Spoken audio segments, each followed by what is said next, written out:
It's time for another pitch deck review. And in this video, I'm going to discuss why this may be the perfect pitch deck.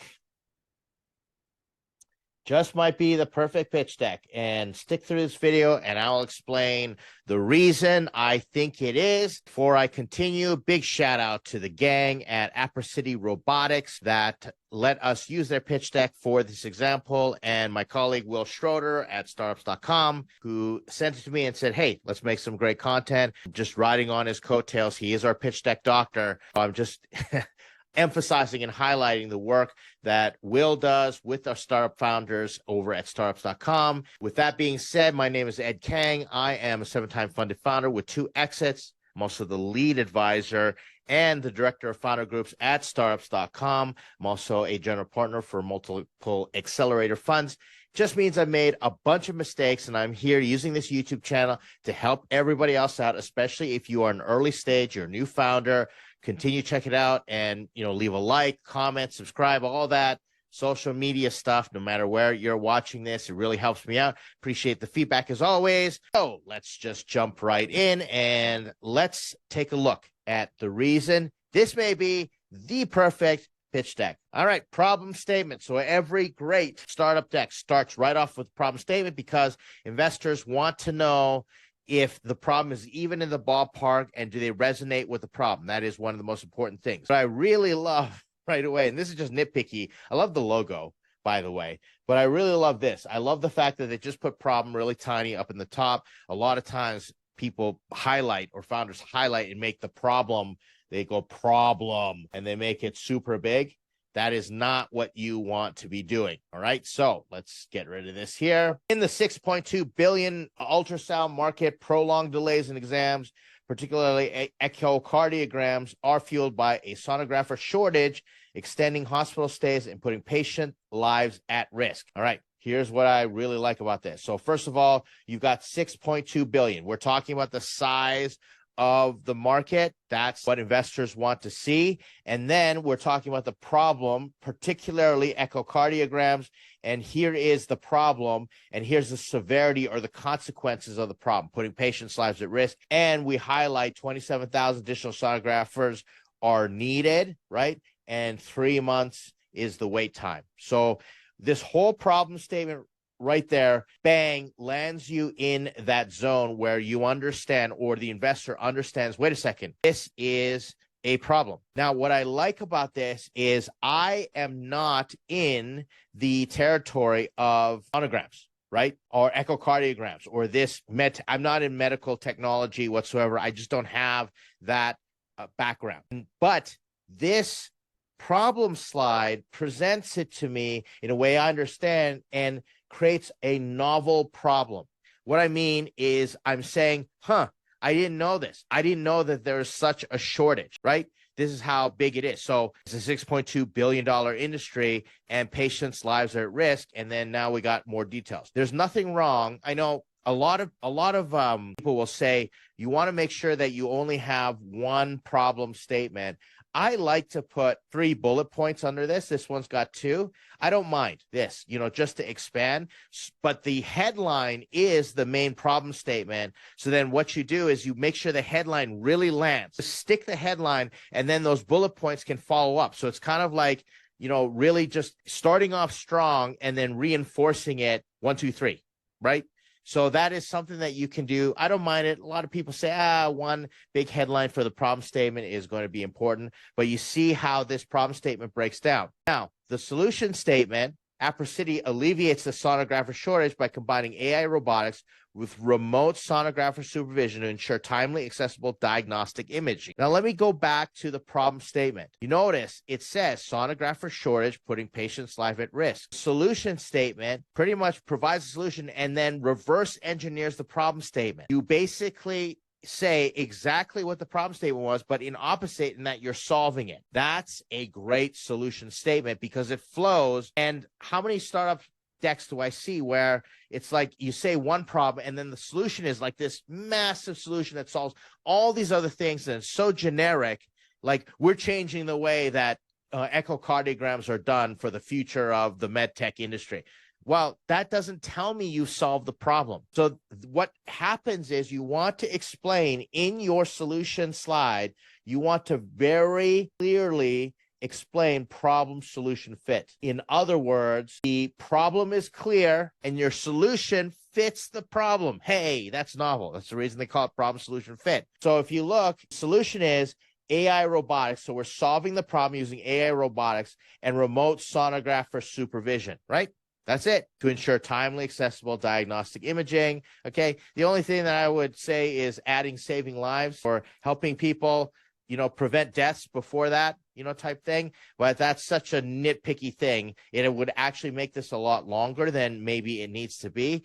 But I play around with that just because I need to be pedantic and I need to throw in some advice for my own ego every once in a while. All right. So here we are with the solution side. Love it. So we got problem, solution, and then next we're going to go into how it works. And notice how it's just straightforward, 1, 2, 3, 4 steps. Receive an order, patient, perform ultrasound, multitasking. And it's got the headline, sonograph first, and easily perform complex ultrasound exams through a remote control terminal. Here's how a remote control terminal works. It's absolutely fantastic, right? So, and it's got great pictures, and you know what? By this point in time, I don't even need pictures, right? But it's got good demonstration, illustration there. So how it works, bang. And notice how there's no huge technical information in the headline, right?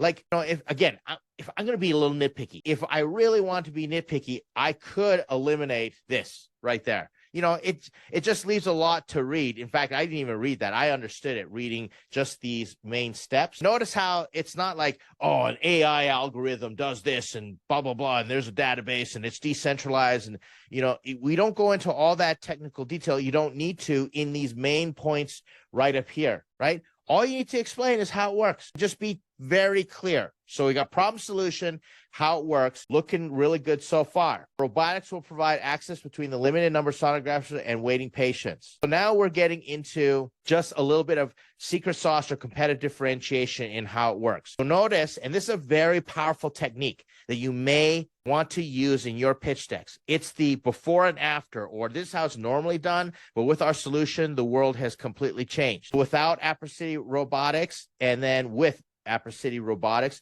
notice the difference and really boil it down to money, which is absolutely fantastic. That's a good way to show before and after. But let's say you're back to, we use Uber as a classic example. So you could say before, people would have picked up the phone, call a dispatcher, wait, not know which cab, etc. But now with Uber, it's one click on an app and then people pick you up type thing, right? You can do all sorts of before and after comparisons. And that just helps the investor imagine the world is different. And there's no better than imagining the world when you've more than doubled the ROI, okay, the annual gross profit, right there, okay, $80K a year in added benefits. That's fantastic. So notice this is before and after. So great little slide there.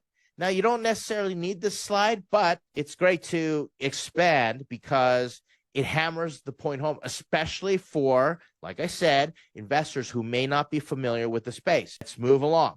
Market size. So now you want to look at TAM. And how we're looking at this is, it's very simple. We look at the TAM and we understand that we expect to spend $26 billion global market, okay? And then our initial beachhead, love the word beachhead, by the way, because that's what we're looking for, right? And the potential to serve $6.2 billion US ultrasound market. So that's what we're looking at, all right? Now, this slide, it's a little unclear for me. I would have liked to have seen, and again, I'm being nitpicky because by the time I'm here, I'm already sold. I would have liked just basically say it's a $26 billion market. And our beachhead is $960 million. And here's our math that it's the 6.2 billion, right? Or you could even do it. Now I'm going to get a little even more picky. I could say it's a $26 billion market, and we think our technology can enter the 6.2 billion. So that's your SAM, and then your SOM is 960 million. We believe the beachhead is 960 million. So what are we doing here? We're basically telling investors, listen, massive market, but we're very clear that our beachhead, we're going to go dominate a just 1 point and land and expand, and that's worth $960 million. All right. And that already puts you in unicorn territory. $100 million puts you in unicorn territory. So, I'd clean up this slide just a little bit, but all the numbers are there. The math is there. And then I especially like the fact that we've got references down here, right? Oh, I'm not circulating that properly because of my little stylus there.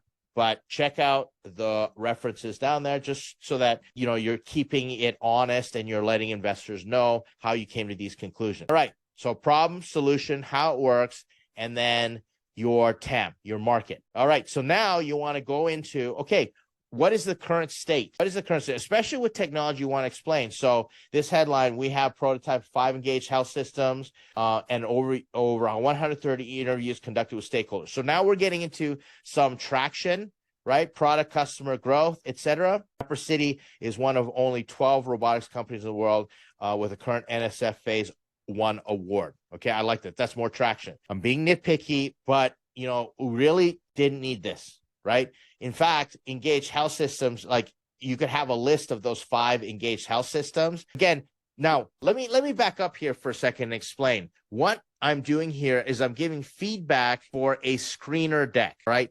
The screener deck is sort of the tip of the arrow. I talk about this all the time. The screener deck is what gets you in there. So it might be the deck that gets attached to your first outbound cold outreach, or you're having conversations. Someone introduces you to an investor and say, okay, let me send a deck. And you're going to see what I like about this deck. It's super short. So this is a screener deck, and then a lot of the information that you're seeing could go into the next deck because people will ask you to send more information. Being nitpicky, I keep saying this because I only do these pitch deck reviews with decks or ventures that I really like and support, or that I think have something to teach everybody. You could easily put in the screener deck here and just have these 2, right? And then maybe the 5 engaged health systems. Is that 5? Yeah, that's 5. And then in the other deck, when they say, send me more information, you could add the rest of this, right? And it just streamlines your deck, cuts everything down a little more. Every pitch deck has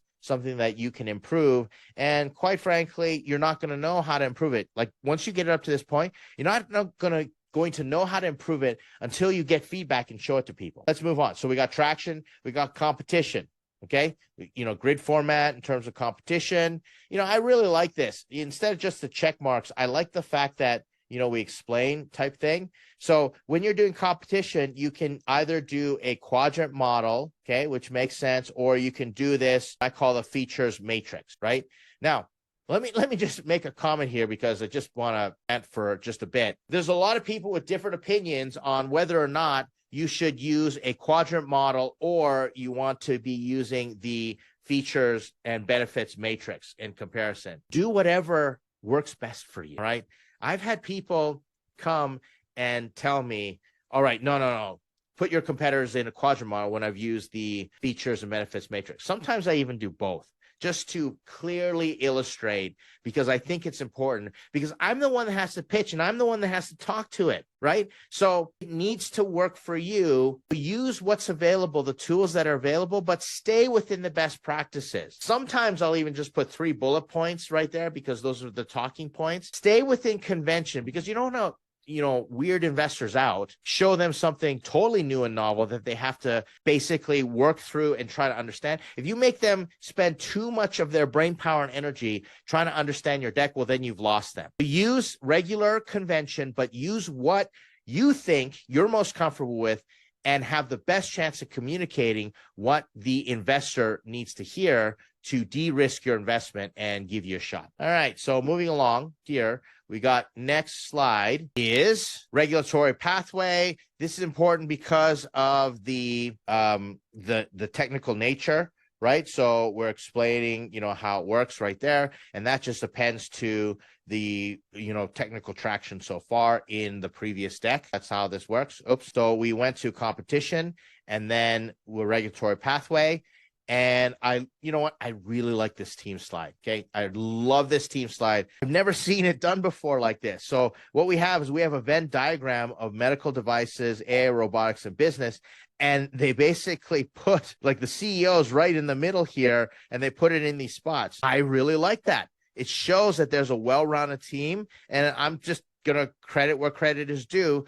I have never seen it done this way. So I'm a fan. What's really important is we got bullet points. A lot of times you'll see, this whole bio with all this text in line. No, I like the bullet points that are right here and really highlighting the ones that are going to move the needle. You can put the advisor very clear on who is in the zoo there, right? Now, one of the things, just a little improvement, I'd like to see some clarity on who's full-time. That's just the only thing right there. Who is full-time? That would really help, right? So we have proven experience in inventing AI, robotics, creating medical device, growing business. I really like this team page. Just nitpicky, a little information on who is full-time. All right, here's the ask. We're seeking $2.5 million. This is important here. Seeking $2.5 million funding to transition our technology from benchtop trials to hospital demonstration. Okay, 2.5 million and then transition. So what is the milestone? Always put your milestone in there. Do not put 12 months of runway. All right. Investors do not want you to raise for runway, even though you are raising for runway. When you raise investments, you want to have ultimately end up 18 or 36 months of runway when you do a proper raise. You don't want to say that because then you're not explaining what you're going to use their money for, and you're not going to give them confidence. So always put a milestone in. Then we got the use of funds, which is great, and the outcomes that's continued, and then what's next, et cetera. Nice, clear roadmap.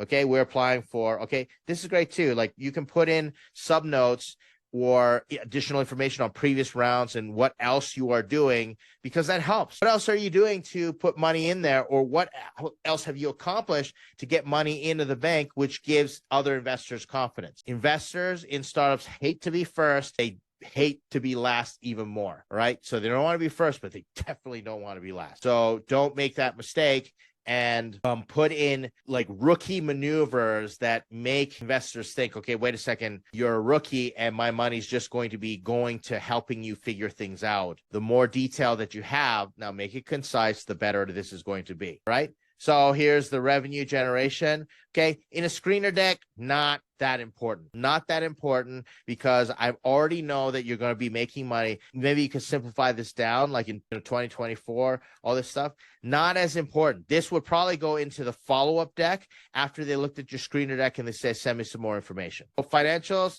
neither here nor there for me. I would tend to keep this out of a screener deck. And then there's thank you, right? Now, a little more nitpicky right there. Contact information, please. Okay. We probably erase this contact information because this might be because they allowed us to use this deck for teaching. I don't know, maybe it's private and what have you. But here's another thing that you can do is you can just do a call to action, come join us and help, rescue lives or something like that. Sometimes that's cool. Sometimes it's not. Don't make it corny.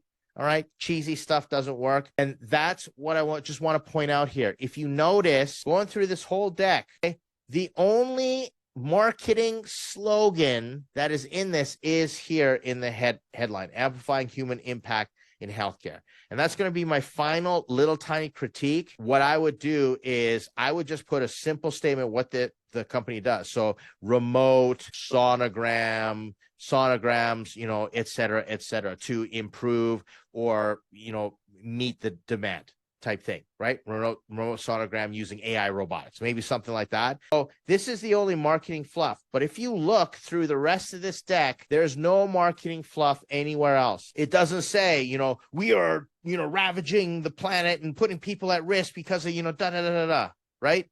And notice on the solution side, it's not like we are transforming, we're the first company to do this and and our solution is going to transcend and yada, yada, yada, rainbows and puppies and all those things. It's just very straightforward. You take out the marketing fluff.